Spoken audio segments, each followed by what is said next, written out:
दे धडक बेधडक आपल्या परिसरातील ताज्या घडामोडी, घटना, समस्या, विविध क्षेत्रातील सर्वदूर बातम्या पाहण्यासाठी लोकशक्ती लाईव्ह न्यूज चॅनलला सबस्क्राईब करा आणि नोटिफिकेशन मिळवण्यासाठी बेल आयकॉनला प्रेस करा.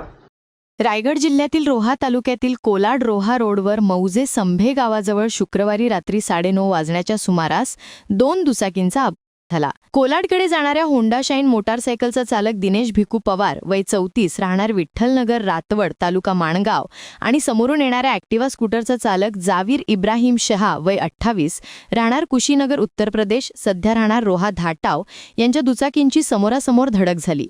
या दोन्ही वाहन चालकांचा जागीच अंत झाला तर स्कूटरवरील 2 प्रवासी जखमी झाले. जखमींमध्ये अशफाक मोहम्मद फारुक अली आणि मोहन पवहारी सिंग यांचा समावेश आहे. दोघांनाही किरकोळ स्वरूपाच्या जखमा झाल्या असून कोलाड पोलीस आणि SVRS रेस्क्यू टीमने तात्काळ घटनास्थळी धाव घेऊन जखमींना कोलाड सिव्हिलाने रुग्णालयात दाखल केले. अपघात इतका भीषण होता की दोन्ही दुचाकींचा चक्काचूर झाला आहे. या कोलाड धाटाव मार्गावरील वाहतूक काही काळ पूर्णपणे ठप्प झाली होती. या प्रकरणाचा अधिक तपास कोलाड पोलीस ठाण्याचे पोलीस निरीक्षक नितीन मोहिते करत आहे.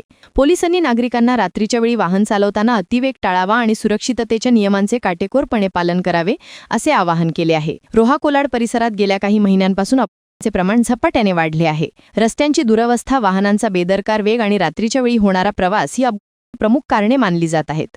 आजच्या या दुर्दैवी घटनेने संपूर्ण रोहा शहरात हळहळ व्यक्त होत आहे. लोकशक्ती लाईव्हसाठी अमोल कुमार जैन, अलिबाग. अशाच सच्चाई दर्शवणाऱ्या बातम्या पाहण्यासाठी लोकशक्ती लाईव्ह न्यूज चॅनलला लाईक करा, शेअर करा आणि सबस्क्राईब करा.